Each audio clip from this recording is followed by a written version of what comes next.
Okay, Sally, I'm Doug Brackenridge, a Yes. retired professor at Trinity. I was there when you were there. Maybe we didn't have any connection, but and and I've been involved on this committee that we're working on the history of women's intercollegiate athletics.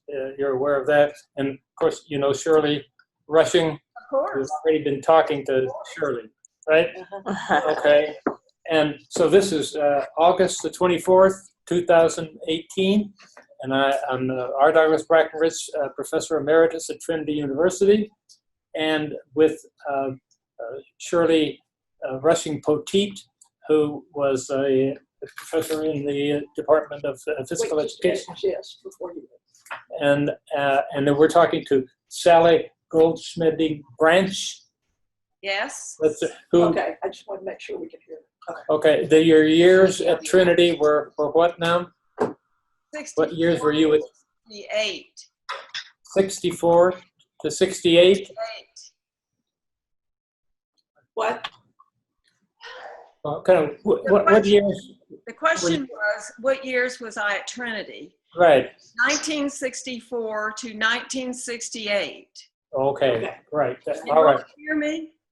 Yeah, we can. Yes. I have a little bit more trouble hearing, but I'm hearing fine. I don't know whether to talk louder or if sometimes when people have hard of hearing, if you talk too loud, that's worse. Yeah, right. Well, I can hear you. I can hear you fine. Okay. But that our interview here is just informal. Okay, we're not worried about knowing precise dates about everything, but we're interested in first of all, just to talk more about your own personal experience. How did you arrive at Trinity? How did you decide to come to Trinity University? Well, that's easy. I was at Highland Park High School playing tennis, and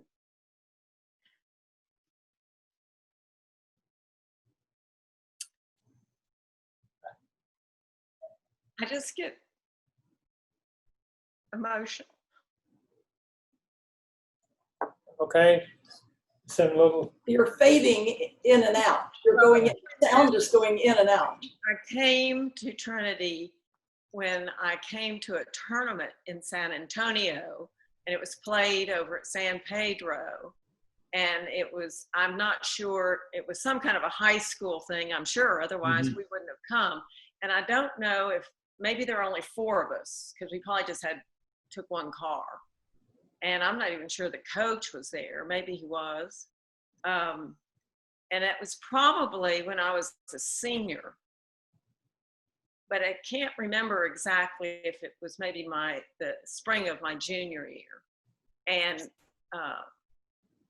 the coach arranged for us to stay in some of the teams from San Antonio's homes, or the coaches' homes or something. And I stayed at, excuse me, Coach Tedford's house, Susan Tedford's. She was a San Antonio girl, and her father was the coach for the school she went to. And she sort of took us under her wing and toured us around. And of course, you know, I wanted to see Trinity University because of all the notoriety of at least the men's tennis team. And I thought, well, you know, this might be a possibility for me. I certainly didn't necessarily want to not play tennis in college if I could play tennis. And I remember researching, you know, I was very big on, I think I knew every college in the United States at one time. I'd read the encyclopedia on them. And North Carolina interested me, University of North Carolina. And so I wrote for some more information and asked about their tennis team for women. And they sent a terse letter back. We do not admit freshman women. You must transfer in as a junior. And I said, well, to heck with University of North Carolina. I'm never going to transfer there. So I was Presbyterian, and you know, you start drawing the lines and connecting the dots for what they offered. And I had taken a journalism course my senior year at Highland Park High School, and I Not that I thought I was the greatest writer, I wasn't, but I just thought that they had a degree in journalism at Trinity, and okay, maybe that would be a major. So that's how it came to pass. Okay, Sally, back up a little Right. bit Yeah. and tell us something. Hold on for a minute. I need a Kleenex. I have Okay. just a sec. Okay. Uh, I got it. I meant to get it before we started. Okay. Okay, back up a little bit and tell us about how you started playing tennis as a child and your high school experience. As a child. Okay. I started tennis when I was outside Philadelphia at the Abington Friends School. It is a Quaker school.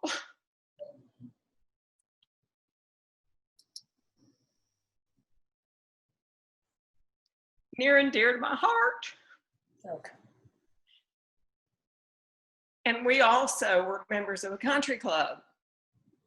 And it had an excellent tennis instructor. And so when I got to like 6th grade, 7th grade, and we were playing tennis in the spring, and I just went on in the summer and took lessons.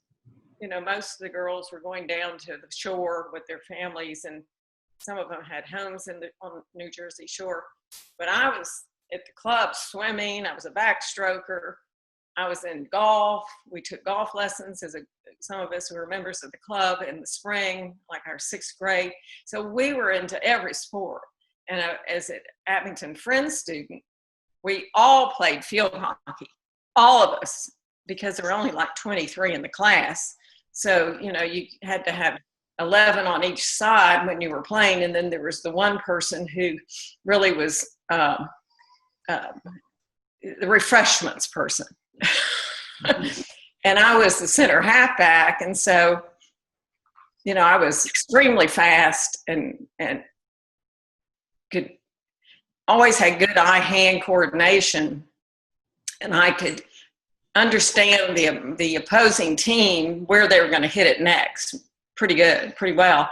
And the center halfback is the only person on that team that has full run of the whole yardage. And so you were defensive and offensive. Well, what is tennis? Offense and defense. I mean, you know, if you're a singles player, you're on both sides of that. So I was always, my mind was trained. I'm so sorry. I'm so great. You know, I just thought that way in sports. And, you know, we played basketball in the wintertime. And, but tennis got slotted as my sport of choice, if you will, when we moved from Philadelphia, Abington Friends. My father's transferred to Houston. Okay, so here I go from this little school with K through 12, all girls, into a big high school that had 1,000 per class. And that was because of all of the Northeast people moving with oil companies to Houston that year. My dad was not in oil, and it wasn't that everybody that moved was in oil, but there was a lot of oil people moving in, Humble, and you know, all these people out of Connecticut, New York, New Jersey. And so when I went to matriculate in the summer to get into Spring Branch High School, and that was before Memorial High School opened up in Houston. And that's another reason that school was so crowded, because they were building this other high school that they needed before all of us arrived, and then they really needed it now. And so they had these quatsi huts all over the place. And so I had to go and matriculate, and then, you know, I was proactive in asking questions about what sports do you have here for the women. You know, I had no idea that nobody in Houston even knew what field hockey was. I was chagrined because that was my fall sport. And I said, well, what exactly do you have for the women, the girls? And I was talking to a young male counselor, and he said, well, he thinks it's only tennis. And I said, you don't have golf? I mean, I thought, Texas, it's warm year round. Why wouldn't you have a golf team? And he said, no, I'm not even sure they had a golf men's team. And so I said, well, we're both in luck because I do play tennis. And he simply said, well, there are only 6 positions out of 3,000 students. Of course, take half, 1,500 if it was half and half girls and boys. And I said, well, when do they try out? I assume you don't draw numbers. And he said, well, it would be after school starts. And I thought, well, okay. And how does that get arranged? I mean, do I sign up or, what do we do? He said, well, you would have to try out, and then you would have tennis as your 6th, the class at the end of school, the last class. But he had already scheduled my academics, and he put gym in the first class, which was beyond my even comprehension that anyone shows up after you get dressed and goes into a gym class and then you go all day. I'd never in my life seen that because we didn't do that at Abington Friends. And I said, well, then I guess you'll have to change this schedule and put tennis last. And he said, well, but you don't know you'll make the team. I said, you don't know that I won't. And I don't want to have to come back to you and have you change all my classes, which will all be full. It'll just mess everything up. And if it turns out I don't make the team, I'll take the consequences. But in the meantime, I want you to do that. Well, he was very reluctant to do that because I guess they try to get all the new people in those first gym classes, because we're new. We won't know any different, but I did.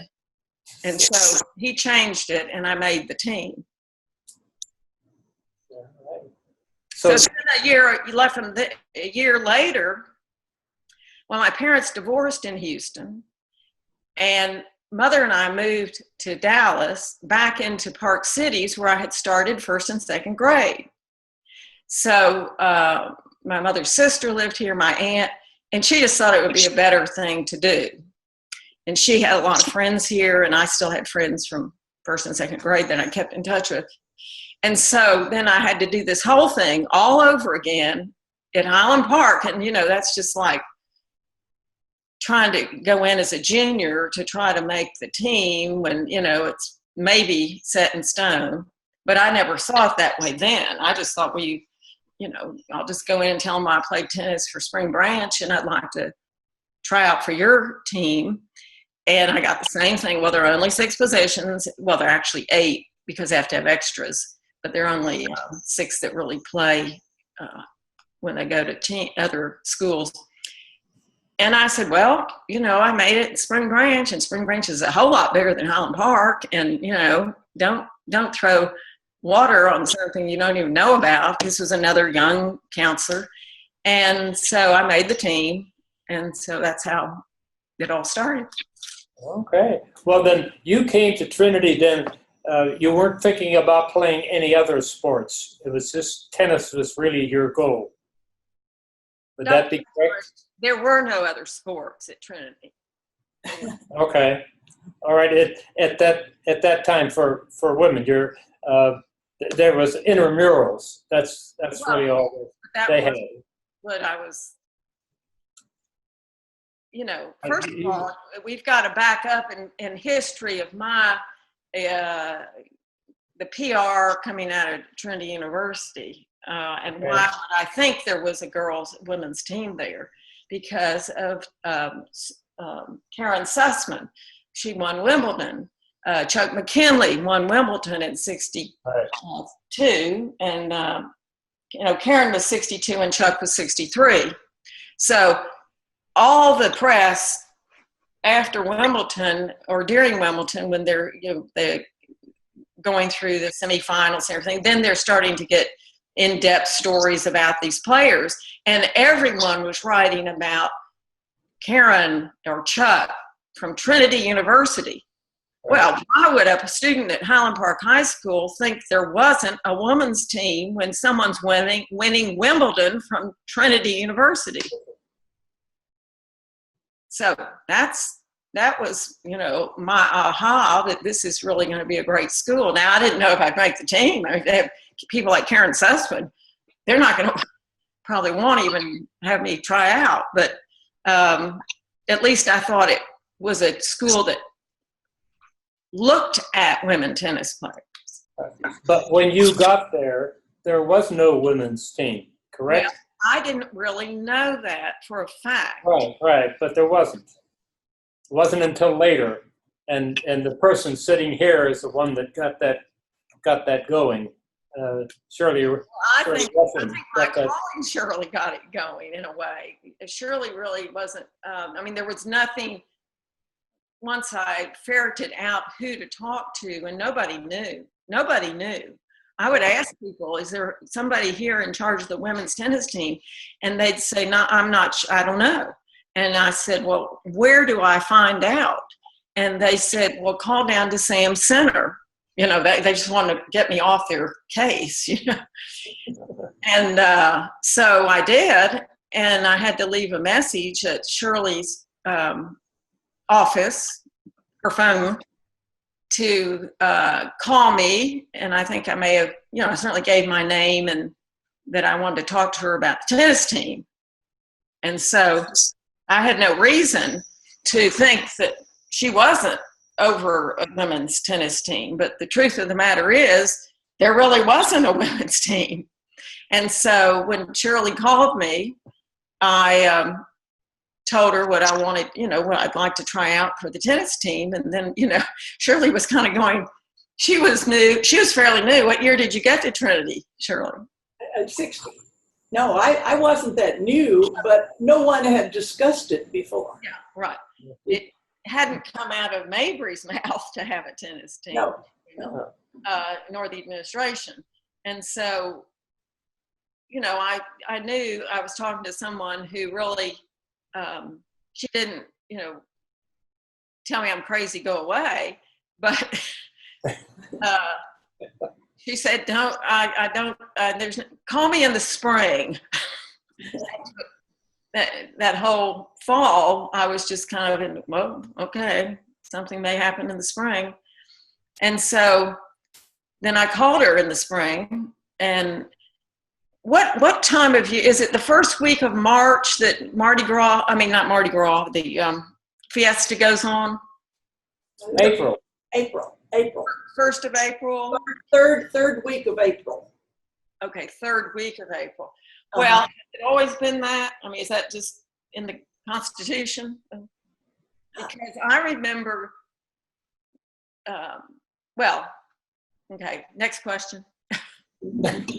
Next question. Okay, well then, how you did get a hold of Shirley and saying you wanted to go play in a tournament? Well, Shirley between the time I first talked to her and then in spring when I called her, I kept thinking she'd call me, but I don't think she did, because she had a lot of things on her plate, and it was to be in my bonnet to make sure I talked to Shirley, Miss Rushing. And so I don't know when I started calling. I may have asked her in the fall, well, when you say spring, well, what do you mean spring? You know, spring in San Antonio is a little different than spring in Dallas. I didn't know if you meant temperature-wise, spring semester, or whatever. And I think she said, well, call me in February. I guess I'd give her a little time once the spring started to research what was going on. And of course, I didn't know there weren't all these other people like me doing the same thing, because you see, I didn't ever see a group of women playing tennis on the tennis courts to go down and say, hey, you know, let's play or something. And so I called her, and you know, I may have had to call twice and leave a message. I think Shirley really wished I'd go away, is what I really do. because she didn't maybe want to take on any more duties. And, you know, this was not something the university looked like they were putting money behind. And so the long and short of it is that Shirley did finally ferret out that there was going to be a sectional or whatever, what is it called? I think a regional or sectional, I don't know what it was. But actually, you told me that there was a tournament. I didn't even know there was a tournament. No, I wouldn't have known. I would not have known. Okay. Maybe I got something through the mail about it. You may have.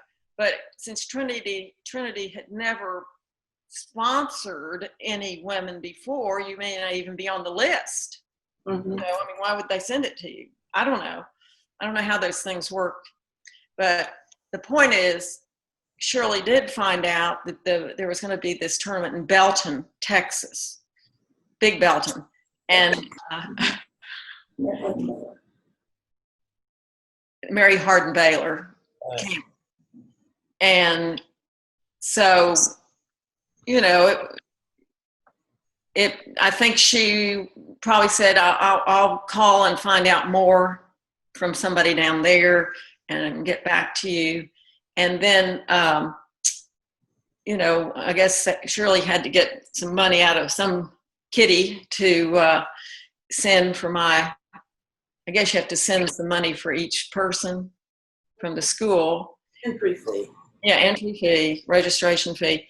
And so I said, okay, so how are you going to drive me down there on the van, the Trinity van? No. And I said, well, it's hard to get a flight down there directly to Belton. That's a joke.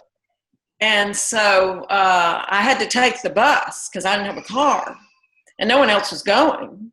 And so I just, you know, found out how much I don't even know if y'all reimburse. I guess you'd reimburse me for that. I don't remember. I think it came out of your pocket. I think you paid for it. Huh? I think you paid for it. I don't think we even reimbursed you for that. I'm not sure about that, Shirley. I'm not sure, but I know I didn't have a budget. It would have been so small, you probably would have said. Yeah, it's probably $5. Yeah, well, round trip, but I didn't do round trip. I didn't do a round trip ticket. And Shirley arranged with the Belton coach, I guess, for me to stay in the dorms there on the campus. I mean, there's no hotel in Belton. You'd have to commute from Austin to do that, I think, or Waco. But so I had to get up on, I think I had to leave Thursday. The tournament was like Friday and Saturday. And I had to leave on Thursday in order to get down there. And, you know, when I called to get the schedule, you know, what time does a bus leave to go to Belton? They didn't even leave every day to stop in Belton. But luckily they did on Thursdays. I think it was like a Tuesday and Thursday run. And so I had to go Thursday because it took so long for this silly bus to drive to Belton because they didn't get on the freeways. And I thought we have really got us, I didn't know where this bus driver was taking us really, because I'd always come and go on the highway going back and forth from Dallas. And I thought, he's lost. You know, we're gonna end up in the ditch. And so at some point, a woman got, and of course when I have to go back. Shirley wants me to be sure and tell. So in order for me to catch the bus, which I can't remember, but you know, it probably left like at 8:15 or, you know, something like that. I had to get up early and I had to leave and have I had to get a taxi to take me to the bus station downtown. And I worked at, I asked the taxi company, I called them and I got all the time frames, how early do you have to be here to pick me up to get down to the bus station and give me plenty of time to get my ticket and, go to the restaurant and, whatever before the bus leaves. So I didn't want to get there late. And so I decided I had to have the taxi come by about 6:45. And I purposely made it earlier than maybe would have been necessary because I knew I was going to have to get out of the dorm illegally through the push door. And I'd never done that. So I didn't know if an alarm went off. If somebody was trying to get out of the dorm before 7, they just tell you you're going to get arrested if you do this. And so I had all my stuff packed, and I told my roommate, now look, don't tell anybody where I'm going, don't tell anybody. And so I went to that door so I could see, and I had told the taxi company, now when you send someone out here, tell them not come into the Bushnell Circle, don't honk, don't get out of your car to come and help me with my luggage. I will come out to you. I thought they would wake up the house mother that lived there in the Bushnell Circle, and she'd come out with her whip. I mean, this was, as a freshman, now you're laughing, doctor. But back then, you were monitored on comings and goings at night and in the morning. You can't leave before 7. You have to be in by 10. And so I couldn't tell anybody any of this for fear to get around. And that taxi driver did exactly what I told him to do. And so I just got out of there. I said, drive quietly. Just get out of here like you're a ghost. And so then we got downtown, and I went into the, was it Trailways or Greyhound? I don't remember who it was that served out of San Antonio, maybe both. And, it was just full of all these people that I had never seen before with their paper sacks going somewhere. And so it was very interesting. So once we got on the bus, I think we stopped at every crossing the road on this back road going north. And people would get off and get on and get off and get on. And a woman got on, she had her straw hat on. It was spring. And I don't know where she was going. I don't think she got off in Belton. But she did. She may have been going to Waco. It probably was the San Antonio Waco run. Mm-hmm. And we got off finally, left about, as I said, 8:15 or so. And about 11:30 or 11:45, maybe 12, we got into Austin. And it was a good thing because I was hungry. I don't think I'd had any breakfast, because I couldn't go to the dining hall. And, I wasn't real keen once I got in there and saw what they were serving. So I probably bought a package of crackers and Coke and said, well, I'll eat dinner later or something. Well, we didn't get into Belton until 4:30. I mean, it was just forever. But it was like a little over an hour in Austin at the bus station. I know I had time because I got back on the bus. No, wait. Of course, we didn't have cell phones. So I went to the payphone to call an old friend of mine from Spring Branch that was at UT. And I called her and I told her, well, I've just come from San Antonio on my way to Belton. And she got a kick out of how long it took, from San Antonio to Austin. Okay. So it's kind of a comedy of errors. I mean, it just sounds like you lived in coach and buggy days or something. It was just. Well, I'm sure the bus had a schedule then where they went to all the little towns between here and Belton. Surely and they had to stop there. They didn't stop at any town. It was a cross in the road. Oh. I mean, it was like we're two sort of rurally streets, not streets. It was the bus stop. Yeah. Okay. And so you played there, and then you won at that tournament. Isn't that correct? I came in second. runner-up in Belton. And that, I guess, then was the end of the season for that year. That was all of your participation in that year, spring of '64. Well, I could have gone on to the state. I qualified, the first and second person qualified to go to state. Uh-huh. But it's at best I can remember, it's like in Amarillo.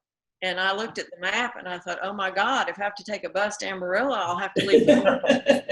It'd take a week. Yes, I couldn't afford to be out of school that long. Of course, you could fly into Amarillo. Uh-huh. So that's what I was going to ask. That's 1965 we're talking about. Spring. Right. Mhm. Okay. Because I wasn't sure it was 64 or 65. 65. Yeah, she came in the fall of '64. So that, Nothing happened for me until the spring. Mhm. And then But then the next year, there was a team. 65. We have photographs of the team. We have photographs of you playing on the team in 65. okay. Is that correct? I mean, you were there. yeah, and '65, '66. 65, 66. Yeah. That year, my sophomore year. Yeah, right. And who would have been on? I mean, Emily wasn't there yet. No. Do you remember other people? Was Betty Meadows? Oh, Remember okay. Betty? Betty Meadows. Yeah. And And for Marilyn Montgomery? No, Marilyn was not. No, she was here back. well, the woman. Marilyn McLean. Mary. Mary McLean. Yes, Mary, and that was another reason I knew that, because I knew Mary back in high school, you know, from just tournaments in the summer or whenever, not necessarily school, because they were in Fort Worth. But when you go play these open tournaments in the summer, you know, you'd run into these people. I probably knew her even from Spring Branch days. But I thought, well, Mary McLean, I know she went to Trinity. Yeah, so she's probably on that team. I mean, you know, I just had all these contacts in the tennis world that kind of all led to Trinity. And then when I got there and it was like Zippo, and I go, well, what in the world? What's wrong? Okay, so then in '65, if I remember correctly, we did play in some tournaments. Well, we would also do, I think we started playing SAC some. Oh, for yes. practice. Team matches with San Antonio College and San Marcos. I don't remember San Marcos, but if you say Well, it's Texas State now. It was Southwest Texas. State. And so they had some players at that time. well, I don't remember specifically us going there to play. Anybody close, it was whenever they. But you were arranging that by then. By then, yes. Yeah. Okay. And so you did not have a quote coach as such, Well, right? see, I was so handicapped because I went to this tournament in Belton without Right. ever having any practice with any people. Maybe I found somebody that could hit a ball, but you know, if you tried to go down and talk to the men to play, just practice with you, get out of here. And we didn't have the Delavan courts then. Yeah. We didn't have the 8 courts. They had only the tennis stadium, which was the 4 courts that was for the men. The original tennis facility. Yes. And so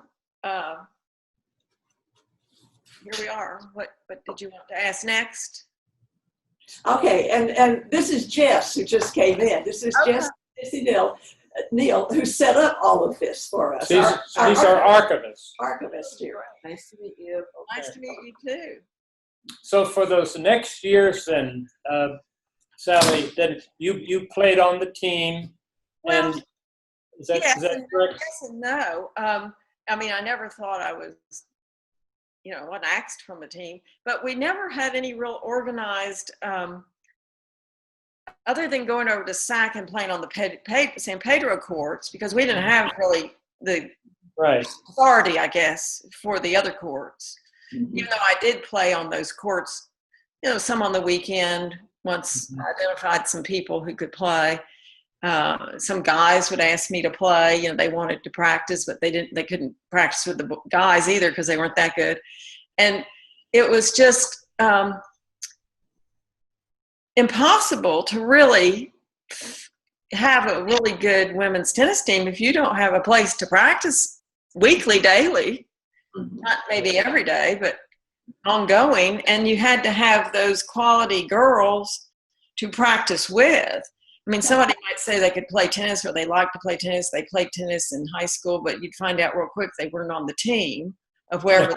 And you know, you could still play. But, it was. And then, of course, I've heard from Shirley here recently that Judy Art and Betty King had played in some tournament, but I didn't even know about that tournament. Nobody told me about that tournament. Is that right? I mean, so I don't know if I got sort of pushed to the side or something. I don't know. Yeah, I don't remember. I think that was probably 66, probably the spring of 66 that they played. Right. And so I was pledging that spring, and it could be you asked me if I could go, and maybe if there was something to do with pledging, I couldn't go. I have to go back and tell you. You know, not having organized practices or a place to even meet. So when some of these tournaments came up, I simply would announce it or put out a flyer or whatever of, you know, who wants to play. And then if they could get together and play each other, you know, that was good. But it had to be done at the San Pedro courts. And I tried to reserve some San Pedro courts, and they wouldn't reserve them for me. You just had to come and take your chances. Oh. Yeah, so we were kind of, that put SAC, who had an arrangement with them apparently, because they didn't have tennis courts on their property. Yes. If we had a match with SAC, they would be scheduled at San Pedro courts, and so. Yeah, and I think that probably the San Antonio Community College paid San Pedro for that. They had an arrangement so that they could use the courts. Yeah. Let me ask you this question, Sally. Did it ever occur to you or your friends to say, hey, something's not right here.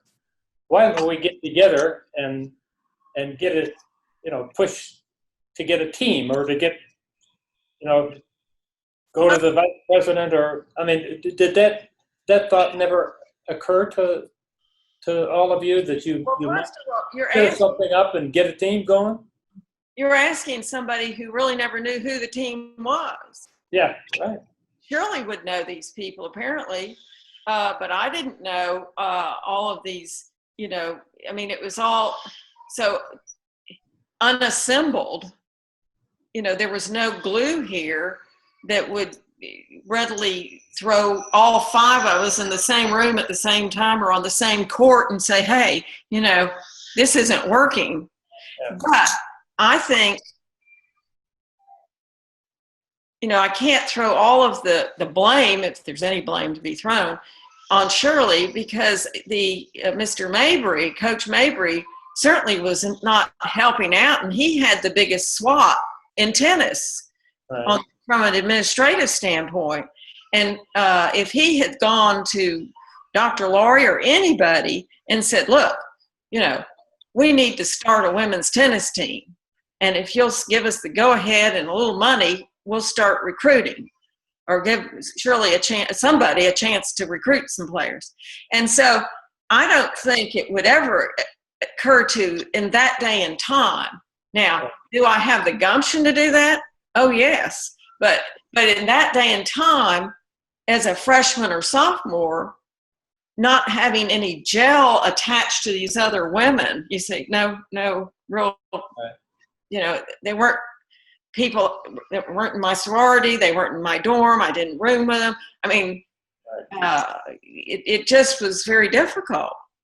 And plus, you know, it was academic rigor. You had to pass to stay. And so, Right. Well, I understand. I just wanted to ask that question because that I guess the real movement of what we call feminism and so forth was a little bit more down the line. I was a feminist. I wouldn't have been able to get on the spring break. Well, you sounded like a feminist. Yeah, you. Abington Friends School Quaker, or all girls. Yeah. I mean, look at all the feminists, early feminists, and one of them actually was a member of that meeting house. Early, one of the early. And well, again, I'm playing the devil's advocate a bit because you're a really key figure in our story, and I want to get it right. You understood the dynamics. You knew where the power was. So what I'm saying is, why didn't you go to Mabry and say, "Hey, Mr. Mabry, can't we have a team?" That's all. Because you were savvy to what was going on. I know, but it was Shirley. If that was who I was attached to through the Sam Center as, okay, you need to talk to Shirley Rushing, then it seemed like Shirley should have approached Mabry or go around him and talk to Dr. Laurie and say, we're starting to get some of these women tennis players that are coming in through whatever means. I mean, they're coming in because they want to be here and they think that this is a tennis school, and it is. And it's been in the news about Wimbledon winner, Karen Sussman and Chuck McMillan. I mean, we're missing the boat here. That's what I would have done. If I'd been in Shirley's shoes, you can bet I would be calling upon the sources that could help. I couldn't help. I'm just, this person that played in Belton and, want to play. Right. It really had more to do with the university. Right. Sorry. No. Oh, okay. Well, I guess I'm just asking. Then I'm backing up and saying then to have that kind of question, that kind of conversation with Shirley. And I know you're a student and it's not your responsibility, but I'm just wondering why many of the women that we have talked to, they didn't seem to be concerned about any of this. They just accepted it. Oh. They just accepted it because we've asked them the same question and say, well, weren't you unhappy about this? And they'd say, well, it was better than what it was in high school, and so that's why I'm asking the question, because I'm saying it seems like all around you, there's women starting to push to get things, and that they realized you couldn't wait for it to come down from the top. You had to get it from the bottom. I think that's what I was doing when I was trying to get hold of somebody who knew. Right. No, you were. I was willing to push the door wherever it was show me the door. Right. Right. But I have to go back to when Shirley and I were working out the logistics for me to go to Belton, or Shirley was, about, I don't know, not too, well, let's see, if April was Fiesta, then it probably would have been around the 1st of March. I got a call from Dean Grissom, and she said, Sally, we want you to be in the float, Fiesta float, down, town, the one, there's several different parades. It wasn't the river parade, it was the one that goes downtown, and Trinity always has a float. I don't know if they still do that. Flowers. Hmm? The Battle of Flowers. Flowers. And I said, oh, well, when? And it was that same weekend that I was going to be going to Big Belton. And so I told her, I said, well, I looked on my calendar and I said, Dean Grissom, I'm not going to be able to do that because I'm going to be in a tennis tournament in Belton, Texas. And she said, what? And she couldn't believe any girl would turn down that opportunity to sit and wave in the heat and, pom-poms or something. And of course, I had not ever seen that parade before. I was a freshman, so that was my first spring.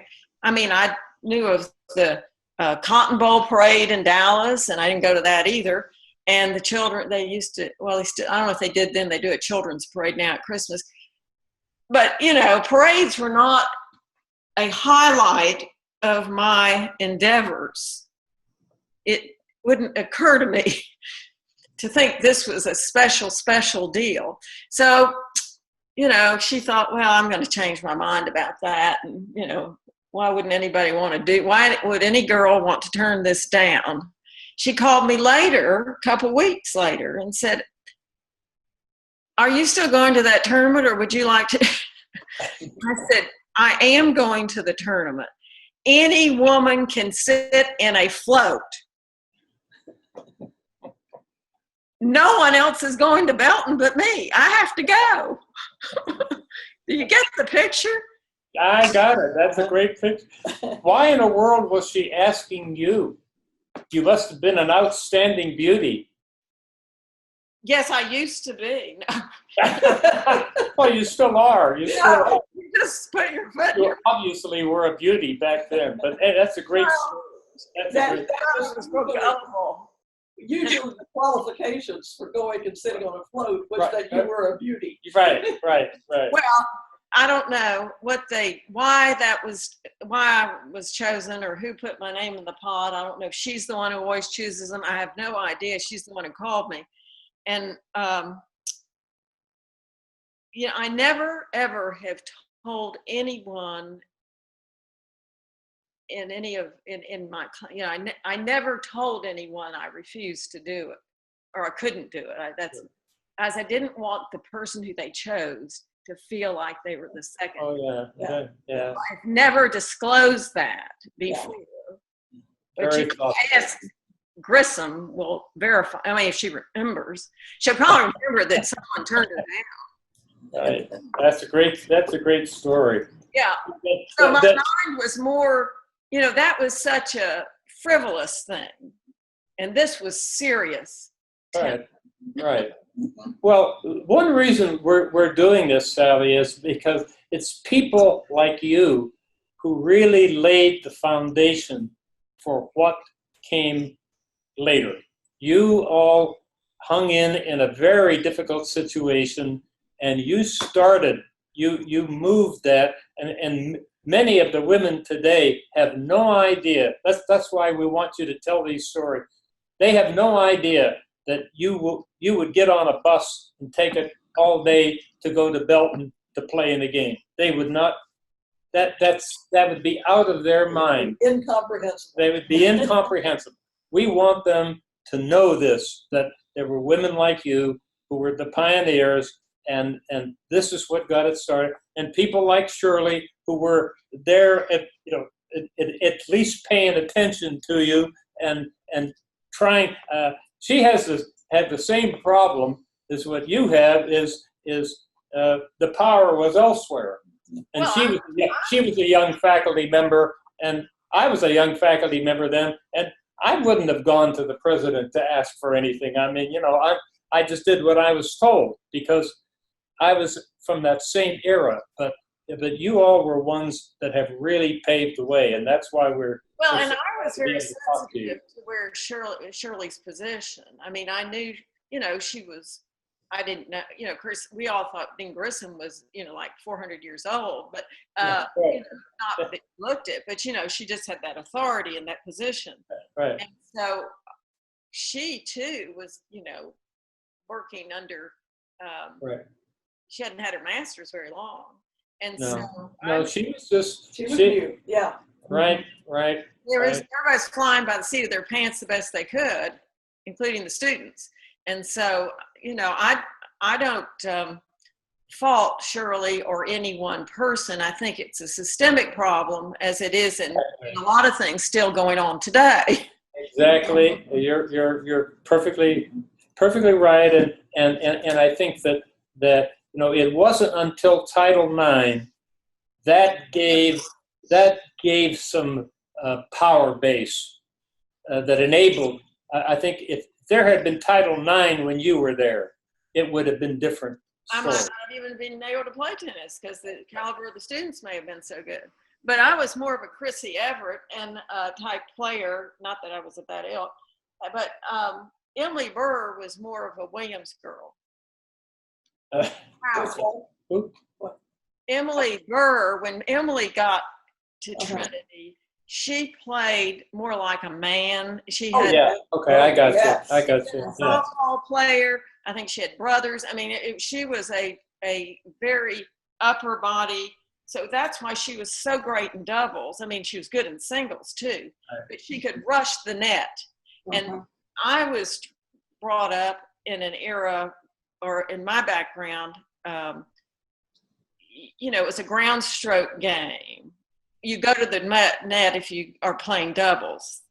And I had to learn that, going forward. Now, I really became a better tennis player. Of course, I couldn't ever become a great tennis player at Trinity because we didn't play enough.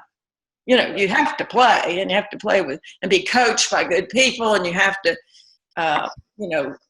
go to the weight room, and, we didn't have any of that. And so when I got out of Trinity and I was in dental hygiene school here, I played on the weekends. Like there was one of the doctors that was at the dental school. He always looked for the girl in the class that could play tennis, and then he arranged doubles matches, And there was a woman in the class ahead of me that played, and so sometimes we'd get together and play doubles with them. But and then I played a lot of tennis as a young adult here. I even taught some tennis at North Texas, where I got my master's. And that's another story that would interest you, I think, because there was, this was an ad hoc. I was working dental hygiene job to put me through, and that was a great 2-day-a-week job to make enough money to have an apartment, a car, and pay your tuition 2 days a week. But then I drive back into Dallas, and I'd work at a clothing store that I had done some work for interim before I moved to Denton. I'd quit my dental hygiene job like the 1st of November, and then I got bored, and I just went into the store and I said, I'm looking for part-time. And so I worked, maybe 6 weeks before I actually moved to Denton. And so I had a great opportunity I got an apartment up there. Then the next day or two, I went up to find a job. I knocked on went into a dental office not far from my apartment and the campus. And his hygienist was leaving that day. Her husband had been in graduate school, and they were moving because this was in December at the end of that semester. And so he said, when can you start?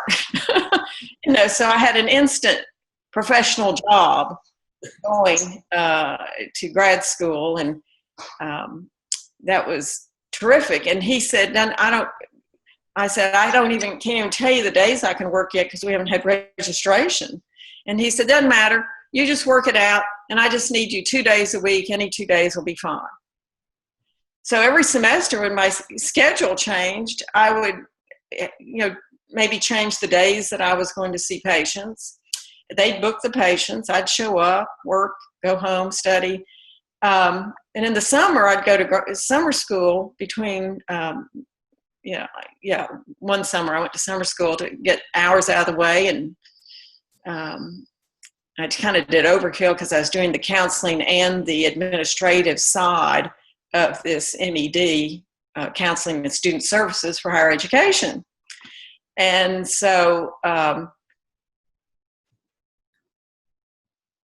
was going into on Saturdays. I think I was still doing that into the store in Dallas, and then I could get closed discount, you see. And then I decided, well, here's a tennis court over here. I've never seen anybody playing on this court. There was this one court that was all by itself. They had a lot of courts down, that the team used, but this court was obviously an old court, and they'd left it, and it was in good shape. And I said to self, And so Vicki Stupp, who was the head of the speech and communications or speech and drama, I don't think she was the drama department, but I'd gotten to know her, and I told her, I said, well, I think I'm going to start giving some lessons at night over on that court over there. And she said, oh, well, I want to take. Okay, fine. And so then she started taking, and, you know, I'd have my bucket of balls, and I'd go out there, and we'd do this routine of, I'd taken enough lessons in my life, I kind of knew how to teach it. And then one day when I was teaching, I don't know if it was Vicki or someone else, and I'd only do it at night. You know, I'd only maybe have two people, 30 minutes each or something. And this person came over and said, you can't use this court. And I said, really? It says for students and faculty, and I'm a student here. And they said, well, you can't do lessons on this court. I said, really? Huh, that's interesting. So, knowing I knew what to do. And so in the next week or so, I wandered into the dean of something, students maybe, or a woman who had some position. And I chatted her up because, you know, I was in the student services. That was my master's. And I said, you know, I've been teaching some tennis lessons over on this court over here by the, you know, whatever building it was. And of course, she knew the campus, she knew the court. And I said, you know, I've never had a problem giving these little 30-minute lessons until somebody, and I don't even know who it was, came over and said, well, you can't teach on this court. You can't do this. But in the meantime, before I went to see her, North Texas had always had a really good men's golf team. In fact, they won the nationals several times. So I thought, well, excuse me, I hate that we're doing this when I'm clogged up. I'll just go over there. I had never been over to the club, the pro shop of the golf course owned by the university. See, it was owned by the university. And I'll go over there and see what they do. And I went over posing as I was interested in looking to see if they give lessons. And he said, oh, yes, we do. And I said, well, who gives the lessons? Are you the pro? No. Some of the men's tennis, the golf team, they do lessons. And they're good. So, you know, they're usually better than their students. And I said, really? Well, do they get paid for that? I mean, or is it just part of their deal? They do it because they like to. And they said, no, I think they get paid. And I said, oh, well, do they teach here on this golf course or do they go somewhere else?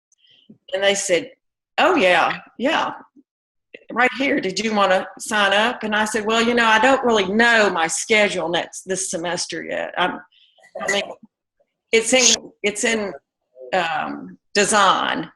And so, but I'm glad to know that they do teach and they get paid. I think that's great, and it's good income, I'm sure, for them. So I then trotted over to this woman. That's when I went to see her, is after I'd been there. And so I knew if she pulled out the, well, you can't do this, I could have proof. I got his card. I got the guy's card that was the head of the pro shop. So I could validate. I'd been there. I've talked to this man. You can call and verify what I heard. And they let me teach. Oh, they did? Yeah. He couldn't deny, I mean, you know, how can you deny this student, even though I wasn't on the tennis team, there was nothing written anywhere that said students can't teach. You know, you remind me of a verse in the Bible. It says, be innocent as doves and wise as serpents. I think that's what you were doing there. At any rate, that's great. Yeah. I had been involved in the feminist regime of Dallas before I went to graduate school. I was fishing for what am I going to do to get out of dental hygiene, which was like a prison in my book. Boring, you know, repetitive, you know, over and over. And so, you know, my experience from going to Trinity, even though I went to dental hygiene school because there was no absolutely no support from the journalism professors, men. There were no women teaching in the journalism department to help find me internships or help find me, something that would lead into a career. And the best thing I could get was out of Tex Taylor when he said, well, what are you going to do? I said, I'm going to dental hygiene so I can make a living. And he said, well, you ought to look at our new hospital administration program. I said, that will only make Trinity richer.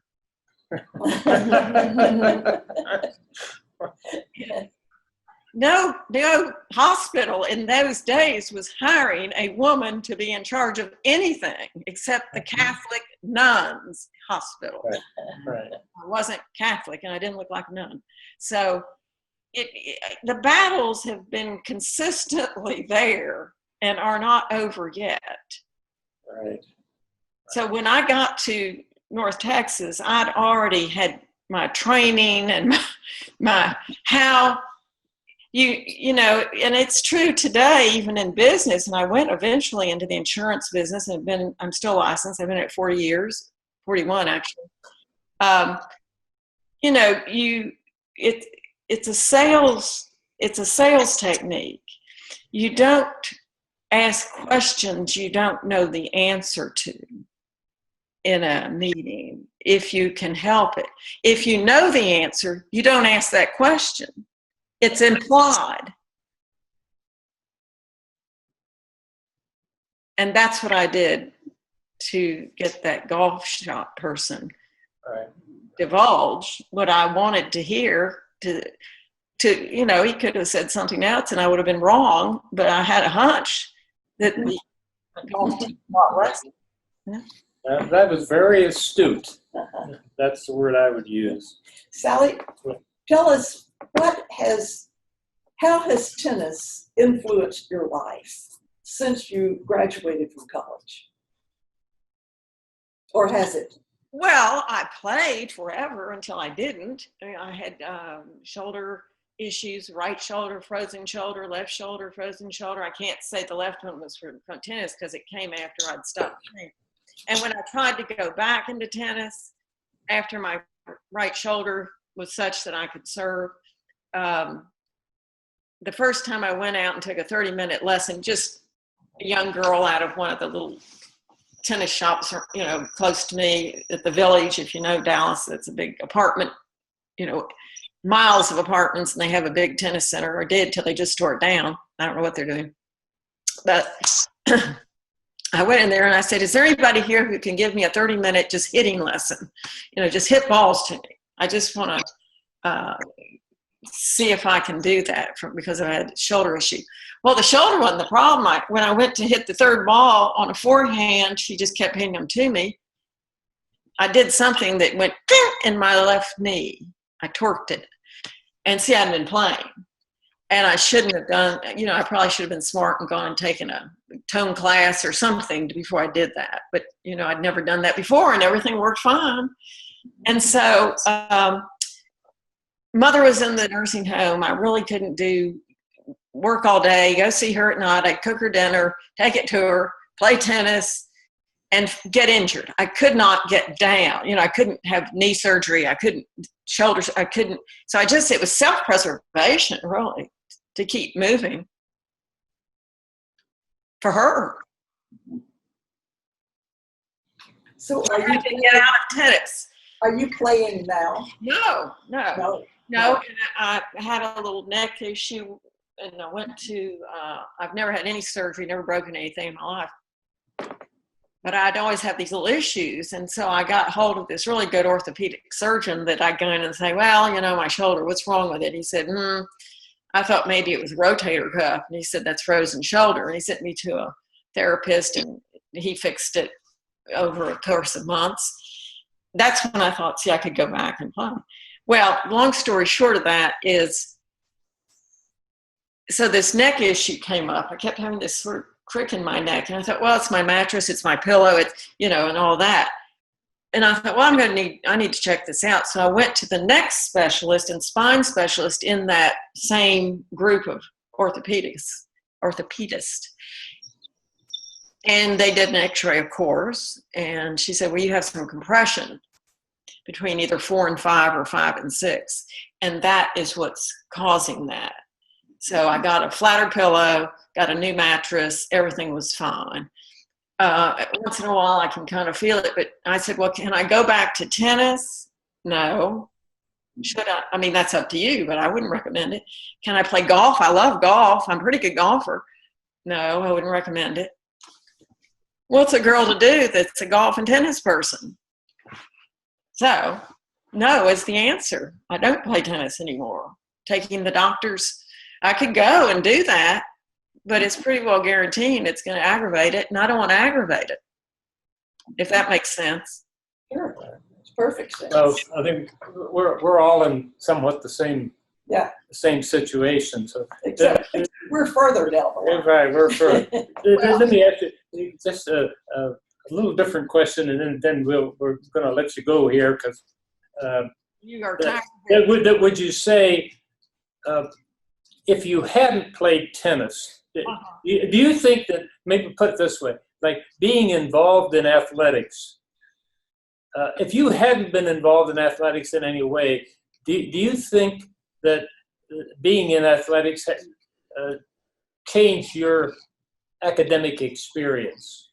Maybe I'm not asking that very well, but that if you had never had any connection with sports, do you think your Trinity experience would have been pretty much the same? Or did playing, being involved in that, did that add any kind of dimension to your education that wouldn't have been possible if you had been? I think, of course, it enhanced my feelings because I was doing what I love. Okay. For years. I would have preferred if we could have had a little more organization and practice time. I mean, that was the whole point. You're practicing more than you're competing in a normal situation.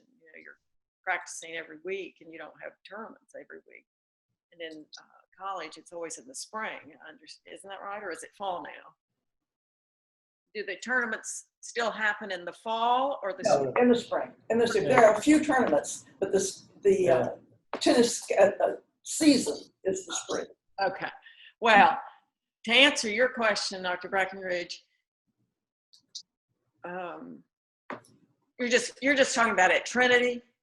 Yeah, I'm just saying that some of the women we've talked to, they said, well, I learned certain qualities, or I learned about teamwork, or I learned about different things that you were going at a time when you didn't have all that. So I'm just wondering if.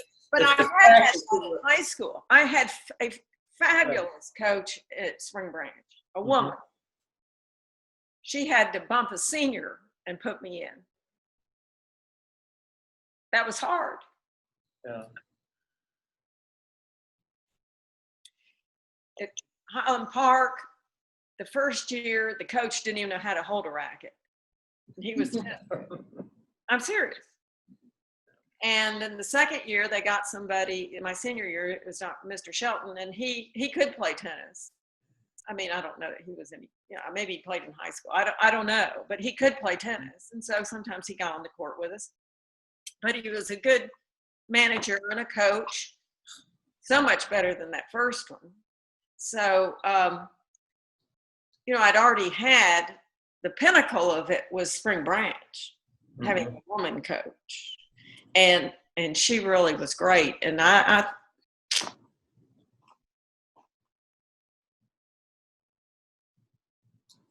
Miss Hossinger, because that took a brave person, Right. for a junior to come in and be, and you play for a position. Okay. No, is there anything, Sally, that we have not asked you that you would like to just volunteer? Well, I was thrilled that Emily came. And of course, Becky Best came along with her. But I knew Emily. I didn't know Becky. Uh-huh. And she could never have afforded Trinity. No, no, but she was on academic I scholarship. know that, but that's what I'm saying. Yeah. She could never, that's why she didn't go there her first and second year of college. She had to go when she got a scholarship. Right. Uh-huh. Yes, well, she certainly gave it a boost here. She gave a big boost. Okay. And I was always concerned more, you know, I could never play at Emily's level. I was more concerned about the branding, the brand, Trinity tennis.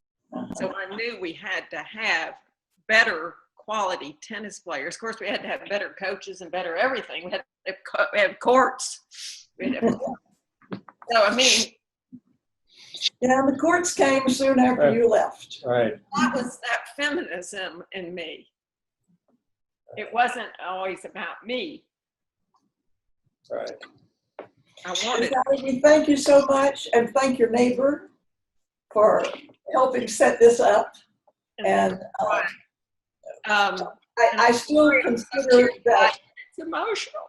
I still consider that you are the person who started this, who represented Trinity for the first time in women's tennis. And that will go down in our oral history, and that will go down in our book. Right. And we really I'm going to write my book, The Girl Who Rode the Bus to Belton for the, for the Dairy Queen. We stopped, where the bus stopped in Belton was the Dairy Queen. You forgot to tell the Dairy Queen story. Yeah, all right.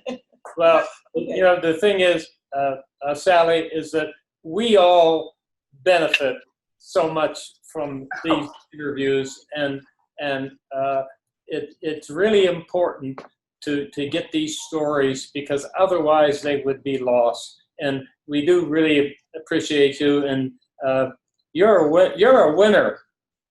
Well, You're a winner in my book, okay? We're all winners. Right, you're a winner. I think that it's remarkable that you would want to write, as I told Shirley when she first told me this. I said, well, no one's going to read this. Huh? No one. Oh, yes, they are. Somebody will, but you know, it doesn't matter how many people read it, if the right people read it.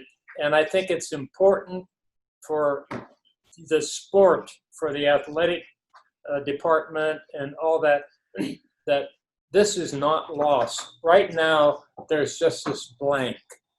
You know, we go from Chuck McKinley, you know, up to about 2000, and there's not a whole lot about the women. So we're filling in this blank, 60s, 70s, 80s, and this is one way in which we do it.